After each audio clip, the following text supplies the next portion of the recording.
는 많은 시간이 걸렸는데요.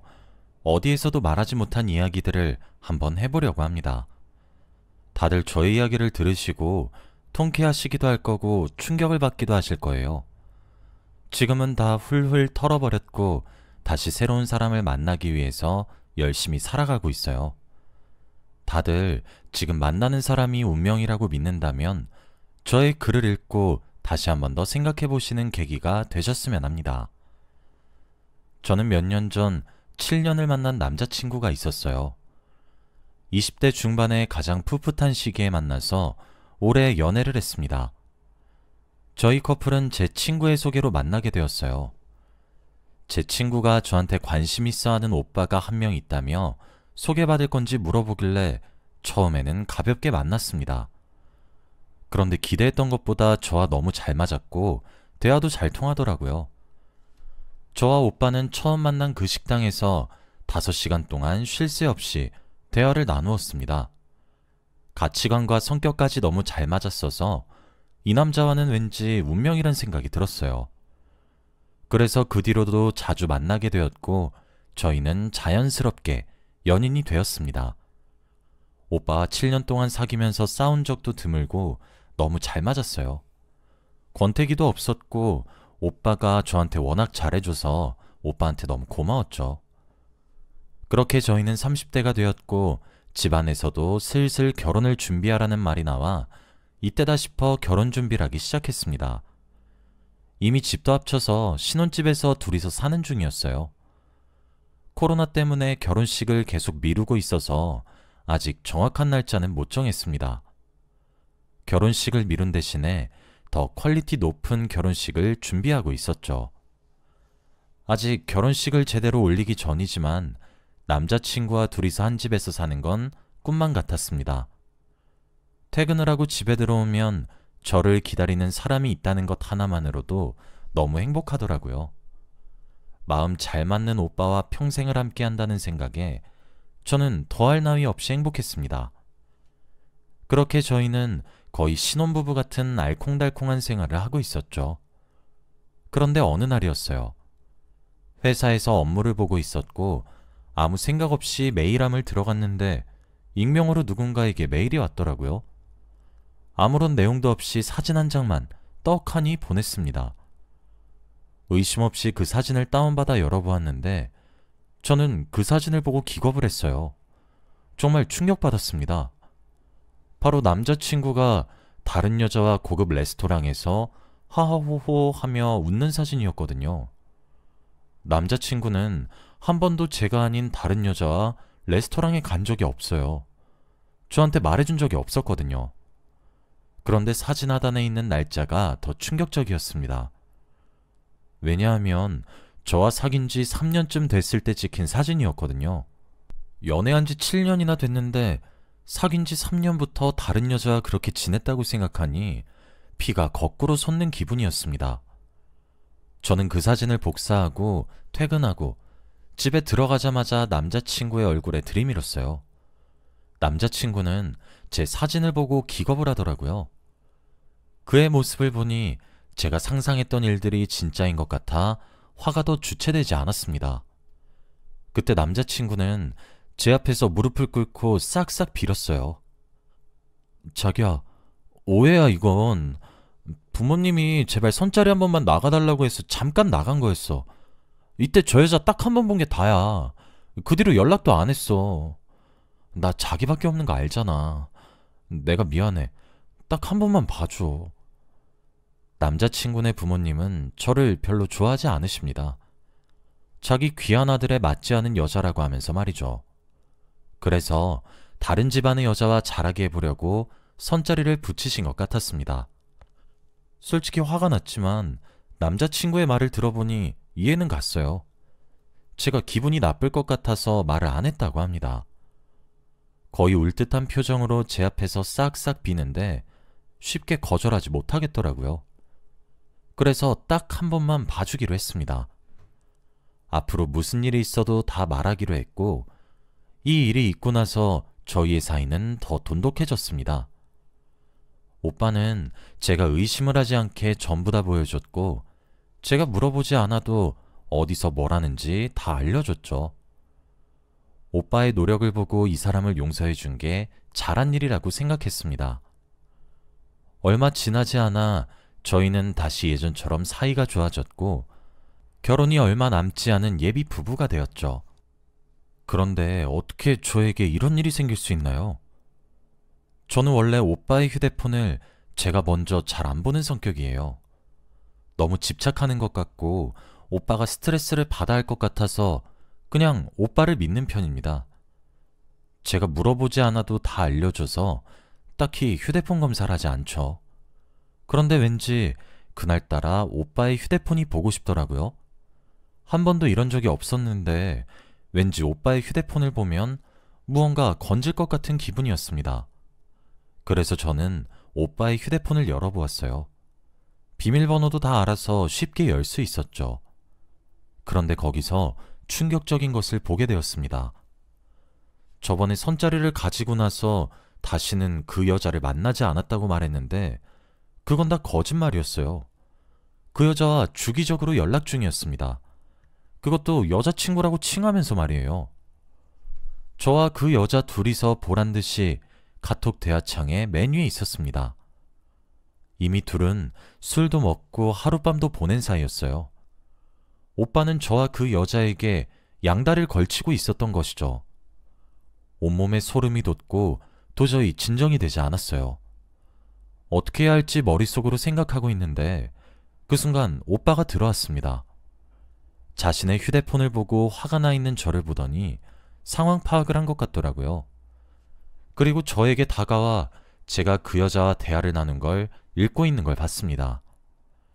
갑자기 대뜸 제 앞에서 무릎을 또 꿇고 싹싹 빌더라고요. 저는 그 모습도 이젠 못 믿었고 더 이상 오빠와 미래를 함께할 수 없었습니다. 저는 자리에서 일어나 짐을 쌌어요. 오빠가 저를 말리며 제발 한 번만 봐달라고 애를 썼지만 제가 그 말을 믿을 리가 있나요? 제가 짐을 싸는 걸 오빠가 막고 있는 게 너무 짜증나서 냅다 뺨을 내리쳤습니다. 그 순간 오빠는 온몸이 굳어버렸고 저는 그 틈을 타 바로 짐을 싼 뒤 신혼집을 나갔죠. 그리고 저는 울면서 친정집으로 갔어요. 배신감이 미친 듯이 들었고 너무 서러웠어요. 친정으로 가니 부모님이 왜 그러냐고 물으셨지만 걱정 끼쳐드리고 싶지 않아서 아무 말 않고 바로 방으로 들어갔어요. 방문을 잠그고 몇 시간이나 펑펑 울었습니다. 저와 사귄 지 3년째부터 그 여자를 만났던 것이니 그럼 그 여자와 4년째 열애 중이라는 거잖아요. 생각을 하면 할수록 납득이 되지 않았습니다. 다른 여자를 만나고 있던 사람과 결혼을 꿈꾸고 있었다니요. 제가 너무 한심하고 그냥 어디론가 도망치고 싶었습니다. 그런데 그날 새벽이었어요. 울다 지쳐 잠에 들었는데 오빠한테서 전화가 오더라고요. 정말 받을까 말까 고민했는데 결국 받았습니다. 무슨 말을 할까 궁금해서 전화를 받았는데 오빠는 의미심장한 말을 했어요. 난 자기가 없으면 내 인생은 살아도 사는 게 아니야. 난 자기밖에 없어. 자기가 없다면 난 차라리 죽는 게 나아. 다음 생엔 꼭 좋은 남자가 될게. 그땐 꼭 만나줘. 한 번만 기회를 준다면 나 다신 안 그럴게. 내 목숨 걸 수 있어. 마지막으로 한 번만 보면 안 될까? 그 순간 무언가 무서운 느낌이 들었어요. 왠지 오빠가 위험한 짓을 벌이고 있는 것 같은 직감이 왔고 저는 무작정 신혼집으로 뛰어갔습니다. 그런데 제 예상처럼 오빠는 나쁜 선택을 시도 중이었고 그 순간 아무것도 보이지 않았고 그저 오빠를 살려야겠다는 생각이 들었습니다. 오빠는 한 번만 기회를 주면 살아보겠다고 했고 저는 고민도 없이 그렇게 하겠다고 했어요. 저의 말을 듣고 오빠는 저에게 왔고 겨우 오빠의 목숨을 살릴 수 있었습니다. 정말 무서워 죽는 줄 알았어요. 그날 이후로부터 오빠는 저한테 다시는 안 그러겠다며 몇 날 며칠을 빌었네요. 다들 바보 같다고 하겠지만 그때는 오빠를 죽게 내버려둘 수 없었어요. 그래서 냅다 다시 한 번 더 기회를 준다고 했던 것이었죠. 저희는 다시 연인이 되었고 결혼을 기다리고 있었어요.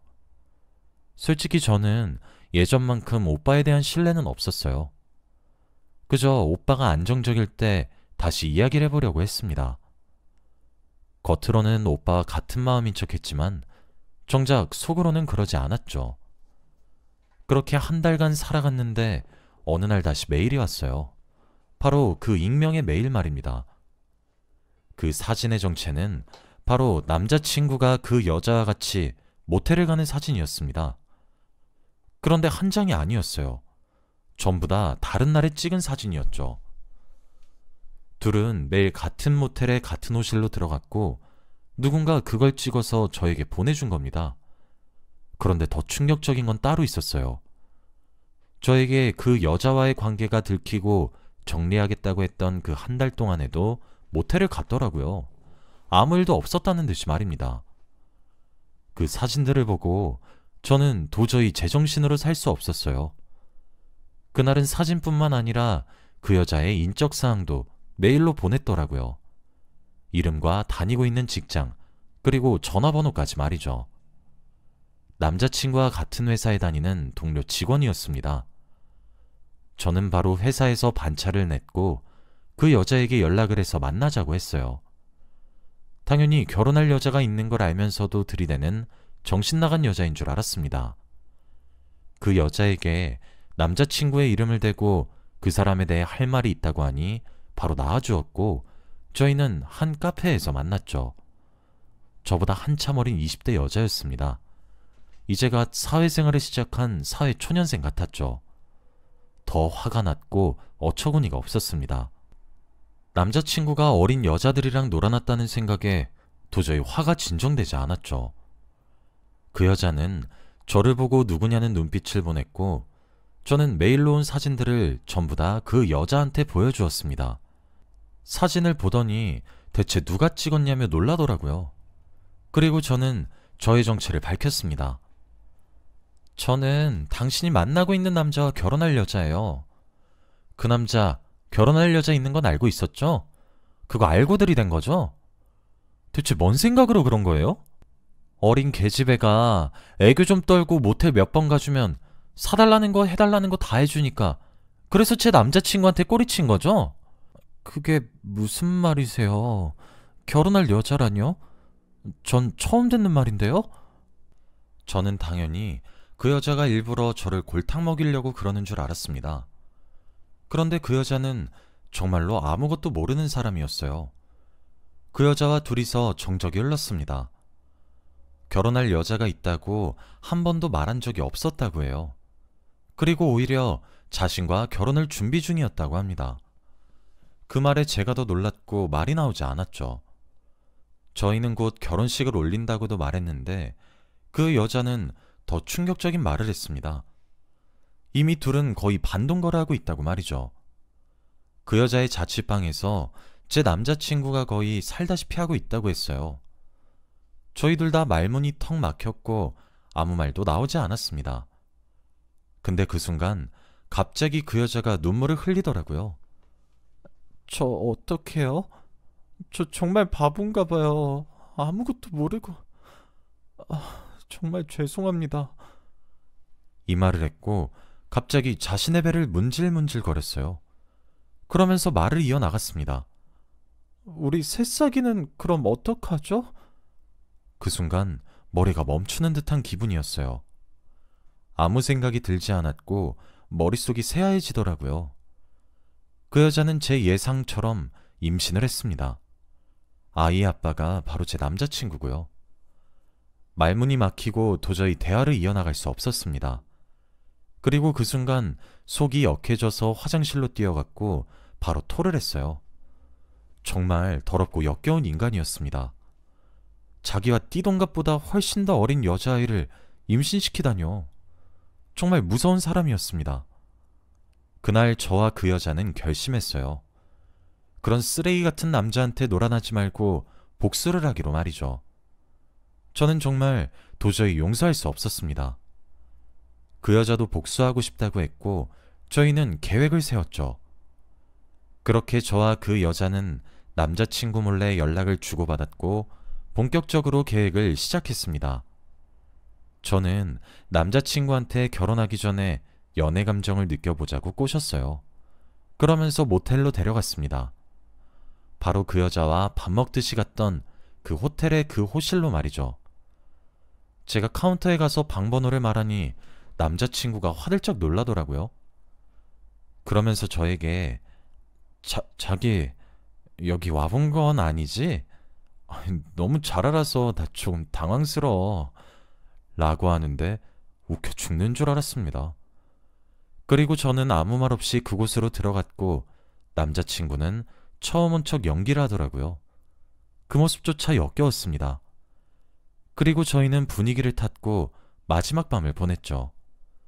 제 옆에서 누가 업어가도 모를 것처럼 잘 때 저는 사진을 찍어 그 여자한테 보냈어요.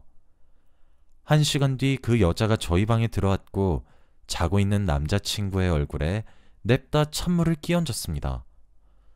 화들짝 놀라며 남자친구가 일어났고 그때 그 여자는 뺨을 때렸죠. 젊은 여자였는데도 아주 맛깔나게 뺨을 잘 때리는 모습을 보고 조금 놀랐습니다. 남자친구는 영문도 모른 채 물사대기와 뺨을 맞으니 많이 화가 난 것 같았죠. 그리고 갑자기 저와 그 여자 둘이서 자신을 죽일 듯이 노려보고 있으니 상황 파악을 한 것 같았습니다. 아, 너희들이 손잡고 아주 다 연맥이려고 작정을 했구나. 그래, 오늘 누가 죽어서 여기 나가는지 한번 해보자. 이 말을 하며 갑자기 옆에 있는 유리 재떨이를 머리 위로 들더니 저와 그 여자를 내리치려고 했습니다. 그런데 그 순간 문에서 누군가 들이닥쳤어요. 바로 경찰이었습니다. 그 순간 남자친구는 비명을 지르며 도망치려고 안간힘을 썼지만 될 리가 있나요? 바로 경찰에 잡히며 수갑을 채우고 있었습니다. 남자친구는 저와 그 여자를 보며 욕을 하고 있었고 저는 마지막 한마디를 했어요. 네가 이러고 다니니까 우리 같은 여자들한테 걸리는 거야. 너도 이게 처음은 아니겠지? 아직 한 번도 걸린 적 없이 잘 넘어갔겠지. 너도 참 재수없다. 우리 같은 여자한테 걸리다니. 다신 이딴 짓 하지 말고 정신 차리면서 살아. 너랑 혼인신고 안 한 게 내 인생에서 가장 잘한 짓이다. 남자친구는 비명을 지르며 모텔방을 경찰과 같이 빠져나갔고 저는 그 순간 다리에 힘이 풀려 주저앉아 버렸어요. 그리고 그 여자와 안으며 펑펑 울었습니다. 큰 고비를 하나 넘긴 기분이었거든요. 너무 서러웠고 이때까지 꽁꽁 숨겨놨던 감정들이 한꺼번에 폭발한 기분이었습니다. 그리고 저는 조사를 받기 위해 그 여자와 경찰서로 갔죠. 그리고 조사를 받는 과정에서 알게 되었습니다. 저에게 익명의 메일을 보내준 사람의 정체를 말이죠. 바로 저에게 남자친구를 소개시켜주던 저의 친구였습니다. 너무 상상치도 못한 인물이라 놀랐는데 그 친구는 저에게 충격적인 말을 했어요. 우연히 식당에 가서 제 남자친구가 다른 여자와 데이트라는 걸 봤고 그때 남자친구와 마주쳤대요. 그런데 그 사실을 저에게 알리면 자신이 무슨 짓을 할지 모른다고 했답니다. 그리고 자기뿐만 아니라 자기 가족들까지 위협을 한다고 하면서요.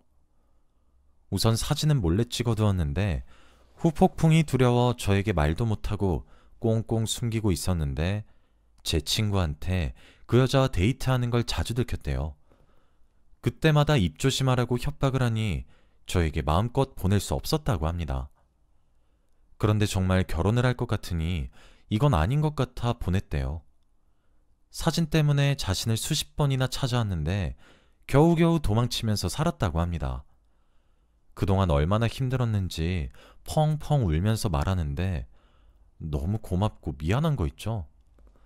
이런 친구를 제 옆에 두었다는 게 너무 자랑스러웠고 제가 옆에서 아무것도 못해준 게 미안했습니다. 이 친구가 아니었다면 저는 아직도 그 쓰레기 같은 남자의 사생활을 모르고 결혼을 했겠죠. 생각만 해도 아찔합니다. 그리고 저는 또 하나 알게 된 사실이 있어요. 제 전 남자친구는 전과가 한두 개가 아니었습니다. 어릴 때부터 이것저것 많은 일들을 저지르고 다녀서 경찰서를 자주 들락날락했더라고요. 범죄를 많이 저지르고 다녔던 사람이다 보니 소송도 쉬웠습니다. 당연히 저와 그 여자한테 유리하게 흘러갔고 친구가 저에게 보내준 증거들도 있으니 저희가 승소를 했어요. 결혼식 취소 위약금이나 이것 저것들도 다 전 남자친구가 부담하고 저한테 합의금도 어마무시하게 줘야 해요. 그리고 접근금지 신청도 해서 근처에 오지도 못합니다. 이 일이 있고 나서 정말 많이 변했어요. 사람을 보는 눈이 조금 생긴 것 같습니다. 사람을 쉽게 안 믿게 되었고 저의 모든 걸 다 주지도 않게 되었죠. 그 여자는 아이를 낳고 혼자서 씩씩하게 잘 키우고 있어요. 연락은 하지 않지만 간간히 들려오는 소식을 들어보니 어린 나이에도 불구하고 기죽지 않고 살고 있다더군요. 그런 모습을 보고 저는 많이 배웁니다. 저는 벌써 40을 바라보고 있네요. 이런 고난과 역경을 겪어서 그런지 지금의 제 인생은 순탄하게 느껴져요. 다들 저 같은 일 경험하지 않길 바랍니다. 저희 이야기는 여기까지예요. 들어주셔서 감사합니다.